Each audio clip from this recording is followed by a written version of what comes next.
Bonjour à tous, dans cette vidéo on va corriger un dernier exercice sur l'échantillonnage et le critère de Shannon qui s'appelle signal créneau et critère de Shannon qui est tiré d'un oral des concours communs INP et donc on nous rappelle dans un premier temps que la décomposition en série de Fourier d'un signal créneau ne contient que les harmoniques impaires du fondamental et qu'on observe à l'aide d'un oscilloscope numérique le spectre de Fourier d'un signal créneau avec une fréquence d'échantillonnage très important qui vaut ici 900 Hz. Interpréter le spectre. Donc ici, la première chose que l'on peut interpréter, c'est d'identifier justement le fondamental. Et donc le fondamental, c'est évidemment la première fréquence qui apparaît dans notre spectre. Et on va faire l'hypothèse que celle-ci n'est pas repliée. Et on va très très vite le comprendre pourquoi au vu de FE. Et donc ce fondamental, il est ici. Il est en F1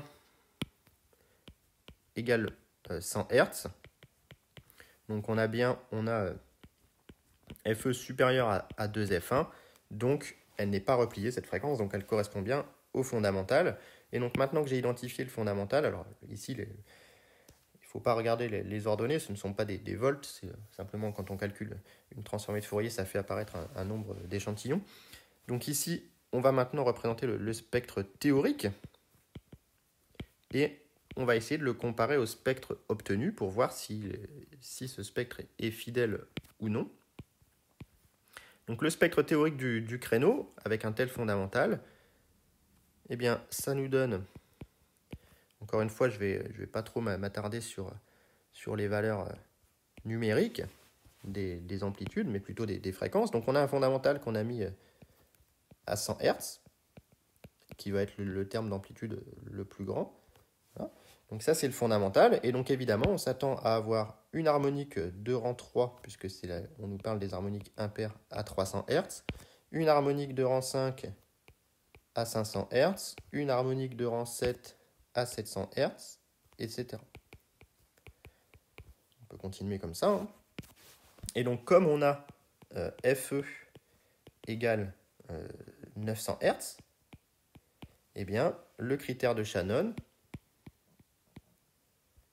qui nous dit que FE doit être supérieur ou égal à 2F max, ça nous donne que le F max doit être égal à FE doit être inférieur à FE sur 2.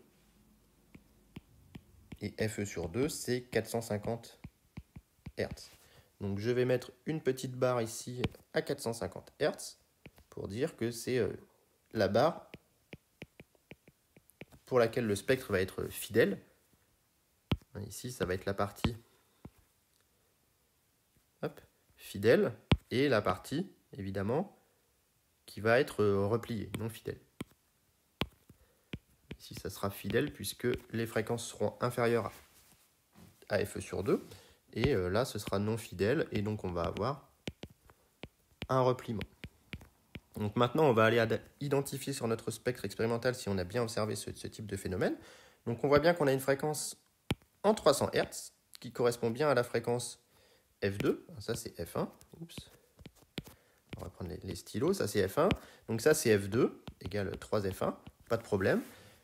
On s'est arrêté à FE sur 2 pour les mêmes raisons que l'on évoque à chaque fois. Et donc évidemment, on n'observe pas F3 ni F4, mais on va observer un repliement de F3 et F4. Donc F3 égale 500 Hz et replié en F'3, une fréquence fantôme égale FE moins F3.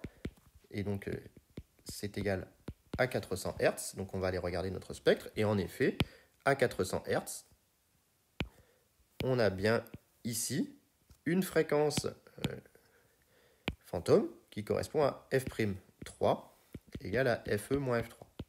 Donc ça, c'est le repliement de la fréquence 3 du spectre du créneau.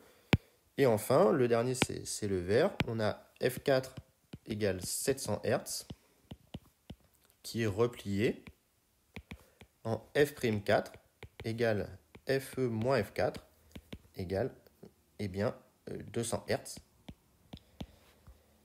Donc cette fréquence est repliée en 200 Hz et on voit qu'il y a quelques petites choses ici, quelques petits échantillons. Évidemment, il y en a beaucoup moins puisque l'amplitude des composantes diminue pour le signal créneau en 1 sur 2k plus 1 fois pi, pour ceux qui se rappellent. Et donc ici, on a f'4 simplement égal à fe moins f4. Donc, voilà. Donc on comprend bien le spectre ici. Et ensuite, F5, si on voulait continuer, évidemment, on pourrait continuer un petit peu. F5, ici, serait à 900 Hz. Et 900 Hz, bon, évidemment, c'est égal à la fréquence d'échantillonnage, donc c'est pas très adéquat. Ce serait replié en 0, et donc on a bien quelques petits échantillons en 0. Donc voilà comment interpréter le spectre qui nous a été fourni à l'aide de la fréquence d'échantillonnage et à l'aide de connaissances sur le signal créneau et le spectre théorique. Donc voilà pour la correction de cet exercice. J'espère que c'était à peu près clair, et si vous avez des questions, n'hésitez pas à les mettre en commentaire.